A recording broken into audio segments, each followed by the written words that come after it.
நீங்கள் இந்த இல்லஸ்ட்ரேட்டரில் எந்த ஒரு ஆர்ட் நீங்கள் பண்ண போகிறீங்க அப்படிங்கிறனாலும் ஃபஸ்ட்டு நீங்கள் பண்ண போகிற டிசைன்ஸ் வந்து எங்கே அவுட்புட் வரப்போகுது அப்படிங்கிறத நீங்கள் தெரிஞ்சு வச்சுருக்கணும். ஐ திங்க் இதை வந்து நான் ஆல்ரெடி நம்ம ப்ரீவியஸ் வீடியோஸ்லாம் பார்க்கும்போது ஒன் ஆஃப் த வீடியோவில் நான் எக்ஸ்பிளைன் பண்ணியிருக்கேன். இந்த வீடியோவில் நம்ம வந்து கலர் மோட், அதாவது RGB வெர்சஸ் CMYK அதை தான் பார்க்க போகிறோம். ஸோ இது பார்க்குறதுக்கு முன்னாடி நம்ம வந்து இப்போது 4th சாப்டரில் இருக்கோம். லாஸ்ட் வீடியோவோட தேர்ட் சாப்டர் வந்து முடிஞ்சது.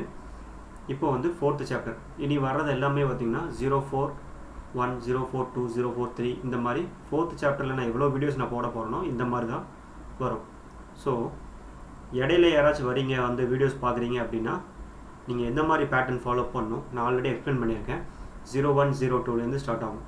01ங்கிறது சாப்டர், அடுத்தது வந்து 0101, 0102 அப்படி வந்துச்சுன்னா 01ங்கிறது சாப்டர், 02ங்கிறது அதோட சப்டிவிஷன். ஓகே, ஸோ அந்த மாதிரி 02, 03 வரைக்கும் நம்ம முடிச்சிருக்கோம்.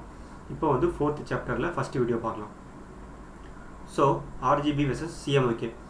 இப்போது இங்கே 2 நான் க்ரியேட் பண்ணியிருக்கேன் இல்லையா, மேலே இருக்கிறது RGB, கீழே இருக்கிறது இந்த 4 வந்து CMYK, அதாவது சியான். ஒரே நிமிஷம், இது வந்து எல்லாம் குரூப்பில் இருக்குது, நான் அன்குரூப் பண்ணிவிட்டு இங்கே பாருங்கள். இப்போ நான் கிளிக் பண்ணியிருக்கேன் இல்லையா, அது வந்து சியான், மெஜெண்டா, இது வந்து எல்லோ, பிளாக், இது வந்து CMYK கலர் ப்ராசஸ். அப்படியே மேலே வந்தீங்கன்னா red, green, blue RGB colour mode. ஓகேவா, ஃபஸ்ட்டு கீழே இருக்கிறது CMYK பார்க்கலாம்.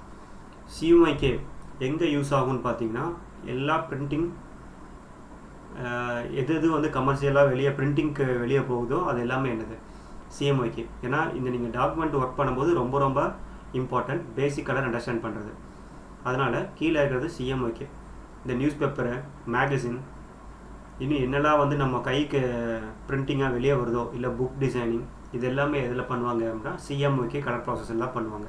இந்த 4 கலரை வச்சு தான் கம்ப்ளீட்டாக அந்த கலர் பேலட்டில் என்னெல்லாம் கலர்ஸ் இருக்கோ அதை ப்ரொடியூஸ் பண்ணி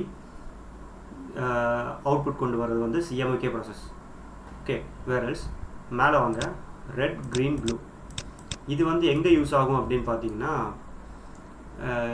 என்னென்ன டிசைன்ஸ் வந்து அவுட்புட் வந்து நம்ம மானிட்டரில் தெரிய போகுது அதெல்லாம் வந்து RGB.